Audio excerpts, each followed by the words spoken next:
11 января Координационный штаб по защите населения от коронавирусной инфекции рекомендовал президенту Абхазии продлить ограничительные меры до 15 февраля. К такому выводу пришли члены штаба по итогам обсуждения санэпидемситуации в республике. Кроме того, Минздрав и СЭС предложили ужесточить меры, в первую очередь в отношении объектов общественного питания. Главный санитарный врач республики Людмила Скорик отметила, что заболеваемость растет во всех районах. На сегодняшний день коронавирусной инфекцией в Абхазии болеет более 2000 человек, из которых около 400 человек средней степени тяжести. Если мы и дальше продолжим работать в том же режиме, то есть не исполнять тех требований, указанных в распоряжении, то вынуждены будем даже объявить локдаун.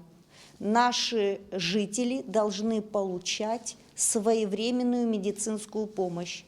А когда количество обращающих в лечебные учреждения становится много, то собственными силами Республика Абхазия, естественно, справиться уже не сможет.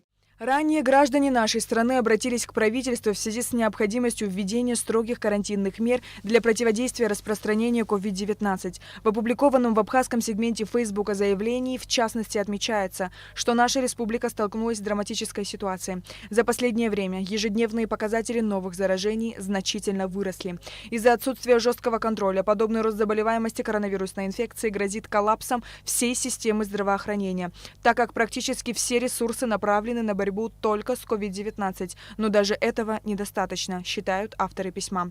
Исполнительный директор ЦГП Арда Иналопа одна из тех, кто обратились к правительству с просьбой закрепить за каждым ведомством и его руководителем зону ответственности за исполнение ограничительных мер. Сейчас то, что мы испытываем, это настоящее бедствие. Есть природные бедствия, землетрясения и так далее. А сейчас у нас эпидемия. И она коснулась уже очень многих. Во всяком случае, в моем окружении я уже несколько раз хожу на похороны и прощаюсь с людьми, которые работали, были не старыми, были активными гражданами. Я считаю, что остановить вот такое заражение массовое, которое сейчас, особенно после новогодних корпоративов и таких немножко легкомысленных мероприятий, усилилось, я считаю, что это очень важно. Поэтому я за карантинные меры. Но я считаю, что эти карантинные меры не просто нужно переждать, а нужно готовиться, подготавливать все сферы к тому, чтобы начать функционировать после окончания карантина. Это касается и учебных заведений, и культурных ведомств, и туристических объектов.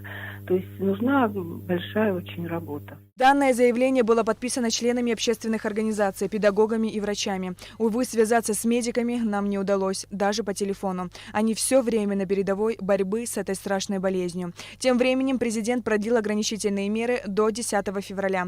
Работа образовательных и дошкольных учреждений запрещена вновь. По этому поводу мнения людей разделились. Одни считают, что дети должны пойти в школу, а другие – против. Свою точку зрения высказала и завуч 3-й столичной школы, психолог Олеся Маланка. Хочется выйти на работу, но с соблюдением всех ограничительных мер. Это, наверное, вот мне очень понравился график, который предложило Управление образования города Сухум, то есть 3 на 3.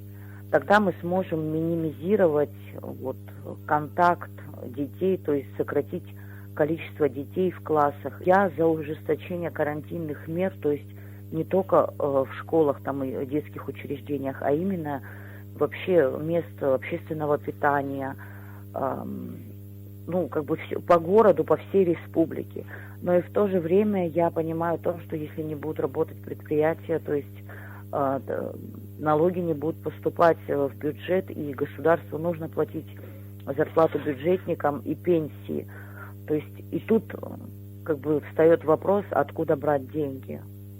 Все очень вообще прям сложно. Олеся Маланка также высказала свое мнение по поводу дистанционного обучения. В соцсетях разгораются споры. Я, конечно, на стороне учителей, потому что я непосредственно вижу, как они стараются, как они работают.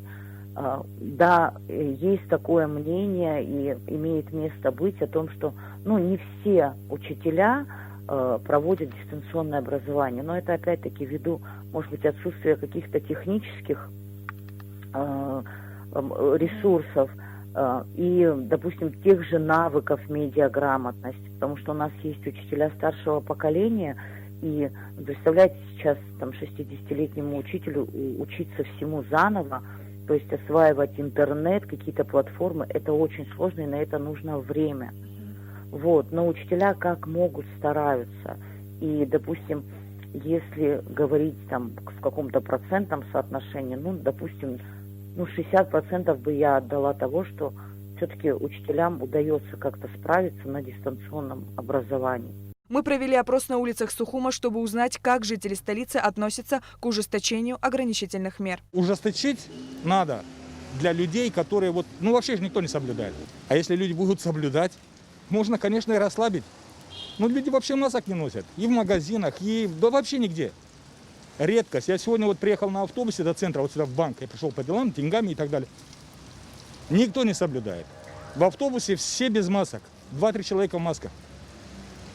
То есть заразу распространяют от А до Я. Ясно, что никаких ослаблений не может быть и речи. Но я против и усилений.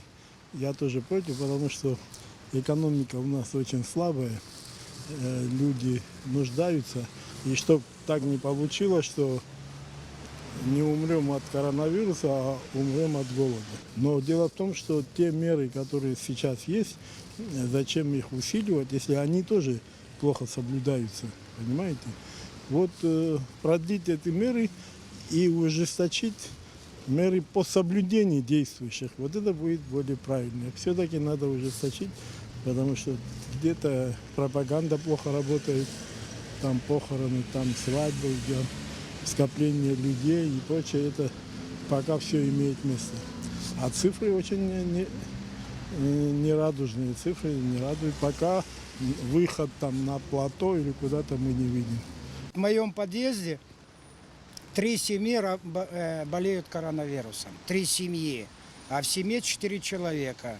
Вот вам, пожалуйста. Что делать? В гости не заходишь, и я их не пускаю. Сам педагог. Устал, надо работать. А то, что сидят и люди в онлайне сидят, это не школа. Это не школа. А вот то, что вы можете заболеть, вас это не пугает? Почему? Я ношу с собой маску. Она просто в кармане, но на воздухе не надо. Мало людей. На сегодняшний день жертвами коронавирусной инфекции в Абхазии стали 142 человека. И их количество, к сожалению, растет с каждым днем. 8 января в госпитале произошла еще одна трагедия. Ушел из жизни Эдуард Шони. Однако родные и близкие не оповестили никого о его смерти, чтобы минимизировать риски, так как вся семья была заражена коронавирусной инфекцией. Член семьи Шони, журналист Ахрас Мыр, опубликовал информацию об этом на своей странице в Фейсбуке уже после церемонии прощания. В госпитале непосредственно нам даже не выдали личных вещей и так далее, потому что сказали, что это все подлежит утилизации, сожжению, потому что представляет опасность для всех. И, соответственно, рекомендация была хоронить его буквально на следующий день после смерти и минимизировать количество людей, которые будут участвовать в похоронах.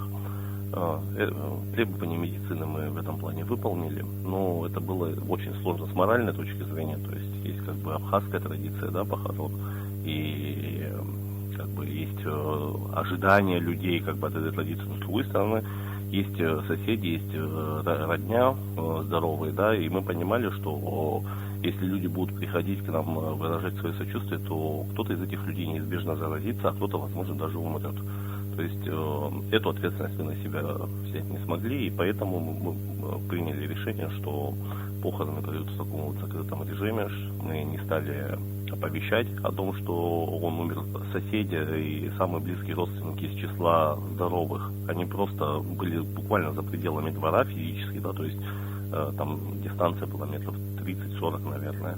И только так получилось, потому что в любом другом случае люди были бы заражены. И это все такой жуткий лотерейный билет, в котором неизвестны последствия, в котором ставки человеческие жизни. Именно поэтому я хотел бы обратиться ко всем, кто слышит, кто видит, как бы, не шутить с этой заразой, потому что эта зараза с нами не шутит. Она просто отнимает людей. Нам остается только надеяться, что к призыву Ахры Смыр прислушаются все здравомыслящие жители Абхазии, а их, мы уверены, большинство. Сария Кварцхеля, Томас Чиковани, Абхазское телевидение.